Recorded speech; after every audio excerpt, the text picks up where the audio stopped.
Então, nós continuaremos a resolução aqui da lista 2, do módulo 2 da Humanas em Foco, fazendo a leitura da questão de número 22, uma questão da FAMEMA de 2017. E o texto diz assim, olha, no Brasil colonial, uma determinada atividade, fica de olho nessa atividade aí, a gente vai tentar descobrir qual é, gerou maior articulação entre regiões distantes, ampliou a intervenção regulamentadora da metrópole e deu origem a uma sociedade diferenciada, caracterizada pela vida urbana, pelo aumento da mestiçagem e do número de alforrias e por uma notável produção cultural. Ora, um período marcado por um arroxo maior da metrópole, uma pressão maior da administração metropolitana, uma nova sociedade e com ênfase na produção cultural, eu posso pensar na sociedade mineradora do século XVIII, eu posso pensar na produção artística do barroco e eu posso pensar nos impostos e na alta fiscalização da metrópole. Como, por exemplo, a figura do Marquês de Pombal, que veio aqui para a colônia para aumentar a fiscalização e a cobrança de impostos em cima do ouro coletado. Então, nós vamos olhar a alternativa que melhor condiz com esse padrão descrito acima. Na letra A, nós temos da pecuária do sertão nordestino, falso. Na letra B, nós temos das plantations de tabaco e algodão no Nordeste, também está incorreto. Na letra C, nós temos da coleta de drogas no sertão na região amazônica, isso não fez com que a metrópole aumentasse sua fiscalização na colônia, está incorreto também. Na letra D, nós temos das missões jesuíticas no Sul, apesar de ser um ponto de destaque na história do Brasil, nós não temos essa descrição do texto para essa alternativa, e nos resta a letra E, da extração de ouro nas Minas Gerais. A alternativa correta da questão 22 é a alternativa E. Nós faremos a leitura da questão de número 23, uma questão da PUC do Rio Grande do Sul de 2017. E o enunciado é direto, diz assim: sobre o processo de exploração colonial do Brasil por Portugal, é correto afirmar que... Vamos para a leitura das alternativas, tendo em mente a extensão do período colonial brasileiro. Na letra A nós temos: foi dividido em 3 ciclos de exploração econômica: produção açucareira no litoral da região Nordeste, mineração no Sudeste e Centro-Oeste e extrativismo da borracha no Norte. Olha, nós tivemos sim um surto de extração de borracha na região Norte, só que ele se concentrou ali nas primeiras décadas do século XX. Nós não vamos ter o extrativismo de borracha como um ativo econômico de valor na extração colonial, no período colonial. Na letra B nós temos: caracterizou-se por uma relativa estabilidade política, na medida em que, durante a colonização, não ocorreram movimentos revolucionários de contestação ao pacto colonial, o que está incorreto. Nós podemos lembrar da Inconfidência Mineira, da Conjuração Baiana, da Insurreição Pernambucana e outros movimentos que contestaram a colonização portuguesa. Na letra C, nós temos: levou ao desenvolvimento das manufaturas locais, como consequência da exploração de ouro durante o período da mineração, século XVIII, o que permitiu um acúmulo de capital e a criação de um mercado interno na colônia. Ora, o Brasil, por ser colônia, não podia desenvolver manufaturas, porque ele estava vinculado a uma metrópole, Portugal. A letra C está incorreta. Na letra D nós temos: em 1709 foi criada a capitania de São Paulo e Minas de Ouro, em decorrência da descoberta de ouro e do início da extração aurífera na região de Minas Gerais. Essa alternativa está correta. Vamos lembrar também da revolta dos Emboabas, o conflito que fez surgir essas duas capitanias por causa da disputa da extração de ouro entre paulistas, bandeirantes, e os mineiros, os forasteiros, os Emboabas. Na letra E nós temos, só para verificar qual é o erro, teve como base do trabalho a mão de obra escrava, que era trazida da África, tendo em vista que, por receio de rebelião das populações originais da colônia, não houve escravidão indígena. Essa alternativa está incorreta. Nós tivemos, sim, por longos séculos, a exploração do trabalho escravo indígena. É uma das grandes sequelas e um dos grandes flagelos na história do Brasil. Na questão 23, nós marcaremos a alternativa D e nós faremos a leitura da questão de número 24. O texto diz assim: segundo a historiadora Laura de Melo Souza, um dos principais divertimentos da população escravizada ou livre e pobre que vivia nas zonas de mineração eram as festas e procissões religiosas, celebradas com a ostentação típica dos tempos do Barroco. Mais do que celebrações religiosas, estes eventos deixavam de lado momentaneamente a pobreza existente naquela época e demonstravam, entre outras coisas, aquilo que aquela sociedade gostaria de ser. Em uma dessas festas de origem africana, um casal era coroado e referenciado, como se vê na imagem. A imagem é uma festa de Nossa Senhora do Rosário, padroeira dos negros. Essa questão da CPS vai dizer o seguinte, olha, é correto afirmar que no século XVIII a mineração, vamos à leitura das alternativas. Letra A, permitiu o enriquecimento das populações paraenses que celebravam em grandes festas o fim da pobreza. Isso é falso. Nós não vamos ter o enriquecimento da população livre, nós não vamos ter o enriquecimento da região do Pará exclusivamente. Na letra B nós temos, contribuiu para a abolição da escravidão, por meio da Lei Áurea, cujo nome fazia referência ao ouro. Isso é falso também. A economia mineradora aprofundou as relações escravistas e fez com que o fluxo de escravizados fosse maior aqui para o Brasil. Mesmo que o tráfico negreiro transatlântico venha reduzindo-se, ao longo dos séculos, nós vamos ter um tráfico interprovincial. Escravos eram comercializados do Nordeste em direção ao Sudeste, um dos grandes flagelos também da história do Brasil. Na letra C nós temos, trouxe prosperidade à região de Cuiabá, onde foi fundada a nova capital do Brasil. Falso também. A nova capital do Brasil, ela sai de Salvador e ela vai para o Rio de Janeiro, não para Cuiabá. Na letra D nós temos, foi a base sobre a qual se estruturaram as sociedades do Nordeste colonial, sobretudo em Pernambuco, e isso também está falso. Nós vamos ter no Brasil agora dois eixos econômicos. O eixo açucareiro, rural, latifundiário, no Nordeste principalmente, aí representado maior por Pernambuco, e nós vamos ter um eixo urbano, mais dinâmico, minerador, centrado ali em Minas Gerais e em São Paulo. A alternativa D está incorreta, o que faz com que nós tenhamos que marcar a alternativa E, que diz, possibilitou o desenvolvimento do barroco mineiro, expresso na arquitetura e nas celebrações religiosas. Olha que bacana, isso faz referência ao texto.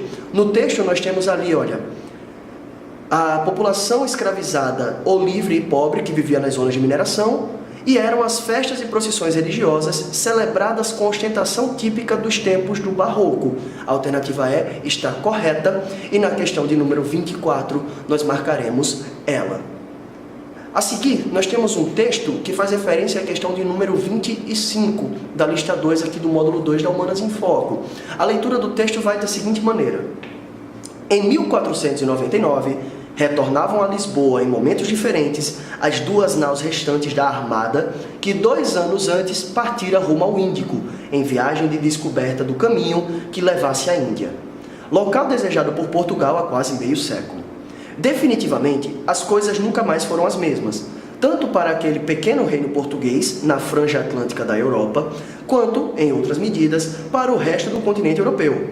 Desta viagem, mas sobretudo do que se esperou dela e do que efetivamente se encontrou, restaram-nos alguns documentos epistolares, mas restou-nos também o roteiro de uma viagem que levou os sonhos portugueses para mares nunca dantes navegados, e, complementando o poeta Camões, por terras nunca dantes palmilhadas. O texto da questão de número 25, uma questão da PUC de Campinas, traz o seguinte enunciado, preste atenção. Dentre os sonhos portugueses relacionados à descoberta de novas terras, certamente figurava o desejo de encontrar ouro em abundância, ao longo da colonização do território brasileiro.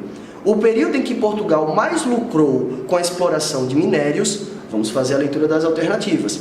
Na letra A diz, foi o século XVII, quando da descoberta de metais preciosos na região de Minas Gerais e da criação da Estrada Real para o controle do escoamento da produção pelo Porto de Paraty. Isso está falso. Apesar de nós termos descoberto ouro no século XVII, a extração aurífera no Brasil só tomou conta a partir do século XVIII. Então nós temos um anacronismo nessa questão. Na letra B nós temos, estendeu-se por cerca de um século, entre 1710 e 1810, fase em que vigorou o sistema da real extração, por meio da qual a coroa portuguesa se apossou das minas e controlava integralmente a extração, a fundição e a exportação aurífera. Essa alternativa está incorreta. Primeiro, porque a extração aurífera ela entrou em decadência antes de 1810. Ela vai entrar em decadência ali em 1780, 1789, ano da Inconfidência Mineira que a gente usa como marca para o fim do período mineiro. E também a coroa portuguesa, ela não se encarregava da extração e da exportação do ouro. Ela meio que terceirizava. Ela deixava os particulares, os proprietários, extraírem o ouro e a coroa ia lá e cobrava a quinta parte, 20% do ouro extraído, o chamado quinto. Na letra C, nós temos: limitou-se aos 10 anos de intensa exploração do Arraial do Tijuco, a atual Diamantina, área que foi isolada como distrito e mantida sob controle da Intendência dos Diamantes no final do século XVII. Essa alternativa também está incorreta. Nós vamos ter uma extração aurífera que vai ter como marcas, o ano de 1709 ao ano de 1789. Ela não vai ser concentrada em um período de 10 anos. Cortamos a letra C e faremos a leitura da alternativa D, que diz: iniciou-se com a descoberta de esmeraldas pelo bandeirante Fernão Dias Pais, em 1681, e se encerrou com a execução da derrama, por falta da arrecadação mínima de minérios, em 1776. Isso é falso. Lembra que a Inconfidência Mineira seria deflagrada no dia da derrama, no ano de 1789. Nos resta então a alternativa E, que é a alternativa correta aqui na questão 25, e ela diz o seguinte: ocorreu ao longo do século XVIII, principalmente após a instituição de impostos como o quinto, perdurando até o declínio da extração do ouro de aluvião, nas últimas décadas desse mesmo século. Ouro de aluvião é o ouro extraído na margem ou nos leitos dos rios, e esse foi a principal forma de extração aqui no Brasil minerador do século XVIII. A alternativa E está correta, e nós faremos a leitura do texto da questão de número 26, que diz assim, é um texto do professor José Guilherme Melchior: do Brasil descoberto, esperavam os portugueses a fortuna fácil de uma nova Índia. Mas o pau-brasil, única riqueza brasileira de simples extração, antes da corrida do ouro, do início do século XVIII, nunca se pôde comparar aos preciosos produtos do Oriente. O Brasil dos primeiros tempos foi o objeto dessa avidez colonial. A literatura que lhe corresponde é, por isso, de natureza parcialmente superlativa. Seu protótipo é a carta célebre de Pero Vaz de Caminha, o primeiro a enaltecer a maravilhosa fertilidade do solo. Essa questão de número 26 é uma questão tirada do vestibular da PUC de Campinas, de 2017. E o enunciado da questão diz o seguinte, vamos lá. Comprova-se a formulação geral do texto dado, no que diz respeito aos nossos primeiros tempos, o seguinte segmento de um documento da nossa história. Olha que enunciado complexo. Ele quer saber o que, extraído de um documento histórico, pode resumir, pode solucionar a proposta formulada no texto motivador dessa questão. Então, ele fala de Pero Vaz de Caminha, ele fala de elogios superlativos às riquezas do Brasil, então a gente vai procurar a alternativa que melhor condiz com essa ideia geral. Na letra A nós temos o estado de inocência substituindo o estado de graça, que pode ser uma atitude de espírito, o contrapeso da originalidade nativa. Ora, esse documento ele não faz referência às riquezas do solo, ele vai falar sobre as populações nativas e a possibilidade de, entre aspas, civilizá-las. Na letra B nós temos: pretendemos também focalizar a linha divisória que nos põe do lado oposto dos demais estrangeiros. Também nós não temos nenhuma referência a riquezas ou a fertilidade do solo. Essa está incorreta. Na letra C nós temos: contra as histórias do homem, que começam no cabo Finisterra, o mundo não datado, não rubricado, sem Napoleão, sem César. Esse texto também não faz referência às riquezas ou às belezas, aos frutos de um solo. Ele fala de uma terra provavelmente desgovernada, sem reis, sem César, sem Napoleão. A letra C está incorreta, nós faremos a leitura da letra D, que diz: nem separatismo, nem bairrismo. Precisamos de uma articulação interregional, elogio do Mucambo. Também nós não veremos nenhum elogio às terras, nós não veremos nenhum engrandecimento ou enaltecimento das riquezas locais. A letra D está incorreta. E na letra E nós lemos: águas são muitas, infindas, e em tal maneira é graciosa que, querendo-a aproveitar, dar-se-á nela tudo, por bem das águas que tem. Perceba que ele elogia as riquezas do próprio território, as hidrovias, as águas que dariam frutos abundantes. A letra E está correta, aqui na questão 26, e nós faremos a leitura do texto da questão de número 27, da segunda lista de exercícios do módulo 2 aqui da Humanas em Foco. O texto diz o seguinte, olha: as colônias que se formaram na América Portuguesa tiveram, desde o século XVI, o caráter de sociedades escravistas. Com o passar do tempo, consolidaram-se em todas elas algumas práticas relacionadas à escravidão, que ajudaram a cimentar a unidade e a própria identidade dos colonos luso-brasileiros. Dentre essas práticas, ressalta-se a combinação entre um avultado tráfico negreiro, gerido a partir dos portos brasileiros, e altas taxas de alforria. Por favor, faça os seguintes destaques no texto.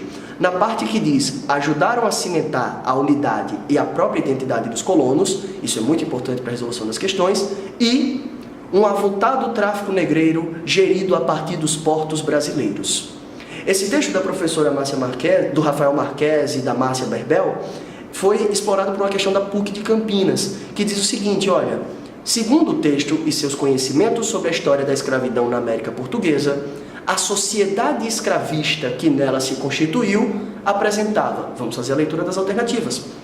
Letra A convivência entre a presença de um grande número de alforriados e o denso volume de escravos gerido internamente, constituindo-se como elemento importante na construção da identidade dos colonos. E essa alternativa está verdadeira. Perceba como a coexistência entre alforriados e um tráfico gerido a partir dos portos brasileiros, o tráfico de escravizados, ajudou, como disse o texto, a cimentar a unidade e a própria identidade dos colonos. A alternativa A está correta. Vamos averiguar o erro das demais alternativas, então. Na letra B nós temos dissociação entre tráfico negreiro, controlado pelos portugueses reinóis, e alforria propiciada pelos colonos locais, gerando uma pluralidade de identidades na sociedade escravista. Isso está falso. A partir do momento que ele fala que o tráfico negreiro era controlado pelos portugueses no reino, e não nos portos brasileiros. Na letra C nós temos tensão entre práticas de alforria engendradas pelos colonos e medidas de estímulo ao tráfico negreiro empregadas pela coroa portuguesa, como expressão de projetos diferentes de sociedade escravista. Essa alternativa também está falso. Nós não tínhamos um projeto de sociedade, nós não tínhamos um tráfico gerido pela coroa portuguesa. Nós tínhamos agentes particulares que gerenciavam o tráfico, que sequestravam africanos e forçavam a trabalhar aqui no Brasil, e também nós tínhamos particulares que alforriavam ou conseguiam comprar alforria para esses escravizados. Essa alternativa está incorreta.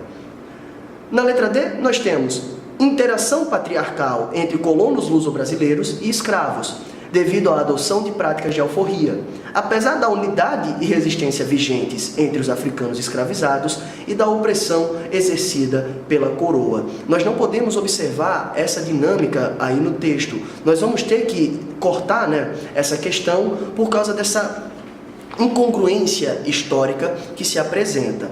Nós não vamos ter, por exemplo, a opressão necessariamente sendo exercida pela coroa portuguesa.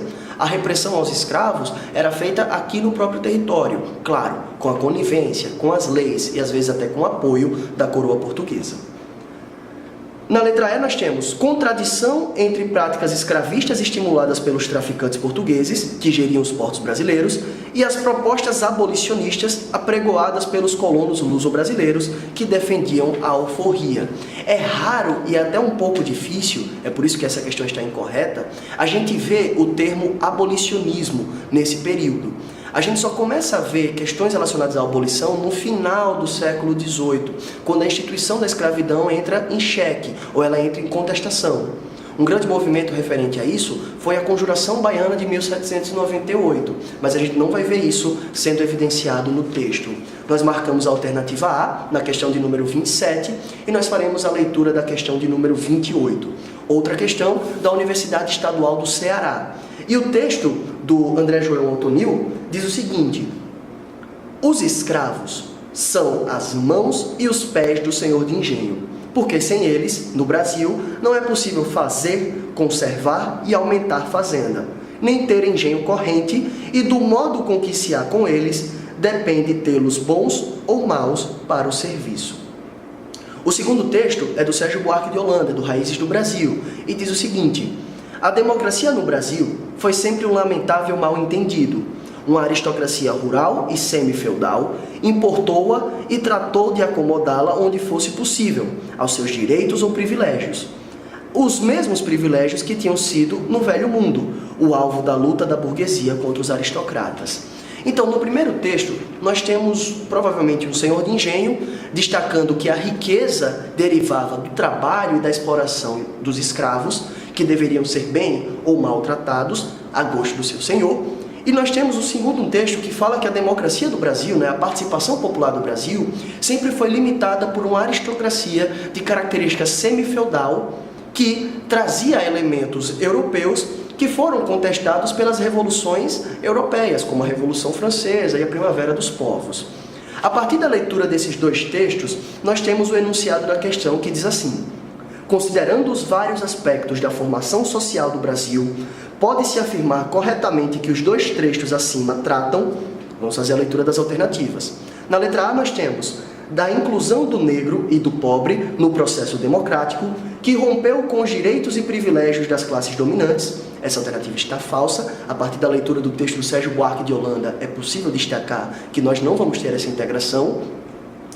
Na letra B nós temos da integração social ocorrida ainda na colonização, com um processo de miscigenação étnica que tornou iguais todos os brasileiros. Também, apesar de hoje, com a nossa Constituição, todos serem iguais perante a lei, a história, o estudo da história, consegue mostrar evidentemente que o racismo e a segregação, principalmente de pessoas negras e indígenas, ainda é presente.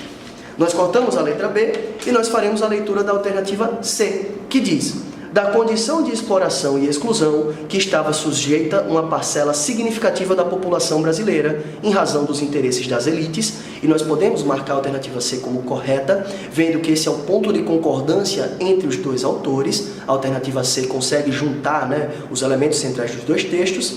E, fazendo a leitura da alternativa D, diz assim: da perfeita inclusão dos negros libertos e da população pobre em geral na sociedade brasileira, com a criação da República e da democracia no Brasil. Essa alternativa está incorreta. Nós não vamos ter uma perfeita inclusão da população negra.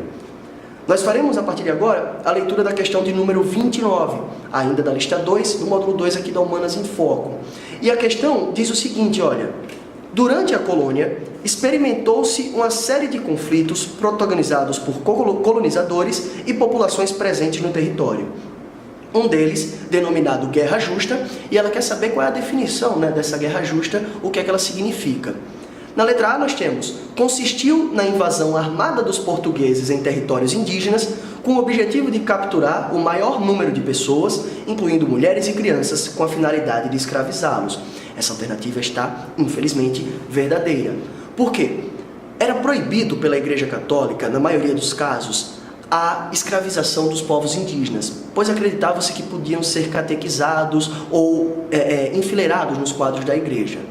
Mas, de tanto em tanto, alguns povos resistiam ao processo de colonização, e eles resistiam também ao processo de catequese. Esses povos eram taxados como selvagens, como violentos, como os bárbaros, a exemplo dos povos caetés, aqui no estado de Alagoas, que foram tratados como canibais e selvagens, e justamente por isso eles foram exterminados. Como Portugal oferecia uma resposta a essa selvageria, eles legitimavam esse processo chamando de guerra justa, uma guerra contra um inimigo mais violento, ou contra um inimigo mais perigoso, e, por isso, seria justificada. A letra A está correta e nós faremos a leitura das demais alternativas. Na letra B nós temos: foi um conflito bélico protagonizado pelos holandeses após a ocupação de Pernambuco. Isso está falso. Nós tivemos sim conflitos entre colonos portugueses, pernambucanos contra os holandeses, mas isso não faz referência à Guerra Justa. Na letra C nós temos: tratava-se de guerras por conquistas de território realizados entre os diversos grupos indígenas e nas quais os portugueses participavam apoiando um grupo ou outro, dependendo dos seus interesses. Apesar também de nós vermos portugueses apoiando indígenas e indígenas coadunando com portugueses, esse não é a descrição de uma guerra justa. E na letra D nós temos: consistia na invasão armada dos grupos indígenas aos assentamentos portugueses com a finalidade de capturar invasores para serem comidos ritualmente. Essa alternativa está incorreta, Ela inverteu a ordem dos agentes. E na letra E nós temos: foram guerras de retaliação que os portugueses realizavam em territórios ocupados pelos holandeses após serem atacados por eles. Essa também não é a descrição da guerra justa. Essa guerra realizada pelos portugueses contra os indígenas de maneira, entre aspas, justificada. Nós faremos a leitura da questão de número 30, a última questão dessa lista de exercício, do módulo 2 da Humanas em Foco, e uma questão do Instituto Federal da Bahia, que começa com um texto do folclore alagoano. Diz assim: folga, nego, branco não vem cá, se vier, pau há de levar. O Quilombo dos Palmares, diz o enunciado da questão após a leitura do texto, representou um dos mais importantes movimentos de resistência dos negros contra a escravidão no Brasil, no período colonial. O surgimento de inúmeros quilombos relaciona-se ao fato de que nós faremos então a leitura das alternativas que querem investigar o propósito, a história dos quilombos. Lembrando que os quilombos eram focos de resistência de negros, que fugiam de fazendas ou das cidades para resistir à escravidão. O maior quilombo das Américas situava-se na capitania de Pernambuco, onde hoje é o território do estado de Alagoas. É o Quilombo dos Palmares, liderado ali por figuras icônicas como Ganga Zumba e o próprio Zumbi dos Palmares. Na leitura das alternativas, sobre a história dos quilombos, nós começamos pela letra A, que diz: a vivência nos quilombos significava a superação do tratamento hostil que recebiam no mundo escravo e a esperança de construção de uma sociedade baseada em relações sociais igualitárias. Essa alternativa está verdadeira. Eles chegavam nos quilombos, eles construíam quilombos na esperança de uma sociedade mais justa, de uma sociedade mais igualitária, sem o flagelo da escravização, sem o flagelo, digamos assim, do racismo daquela época. Na letra B nós temos: muitos negros, mesmo tendo um sentimento de gratidão para com os senhores, nutriam a esperança de construir uma real experiência de liberdade. Isso também está falso. Os negros escravizados não vão cultivar sentimentos de gratidão. É sentimento de remorso, é sentimento de tristeza, de aprisionamento. A gente tem que reconhecer a escravidão como uma instituição nefasta que ela é. A letra B está incorreta. Nós faremos a leitura das demais alternativas para saber quais são os erros delas, tá certo? Na letra C, nós temos: os próprios senhores estimularam os agrupamentos de negros fugitivos, tendo em vista a construção de uma melhor interação social com a massa de escravos. Essa alternativa também está incorreta. Os quilombos foram duramente reprimidos, a lembrar aí do caso de 1694, com o extermínio brutal do Quilombo dos Palmares, com a figura aí dos bandeirantes, com destaque para Domingos Jorge Velho. Na letra D, nós temos: o Quilombo dos Palmares, ao buscar obter vantagens materiais com as elites locais, perdeu seu caráter combativo, o que levou à sua destruição. Isso é falso. O Quilombo dos Palmares foi destruído justamente pelo seu caráter combativo e de resistência. E na letra E, nós temos: no interior do quilombo, predominava uma estrutura de produção com base na propriedade privada. Opa, sublinha propriedade privada. A propriedade era coletiva nos quilombos. Da terra e dos instrumentos de trabalho, o que revelava, a existência de uma sociedade de privilégios. Essa alternativa também está incorreta. Não era uma sociedade de privilégios, e sim uma sociedade que se propunha ser mais igualitária. Na 30ª questão, aqui da lista 2 do módulo 2 da Humanas em Foco, nós marcamos a alternativa A, e essa fica sendo o vídeo de resolução dessa lista de questões de história do Brasil. Muito obrigado e até a próxima.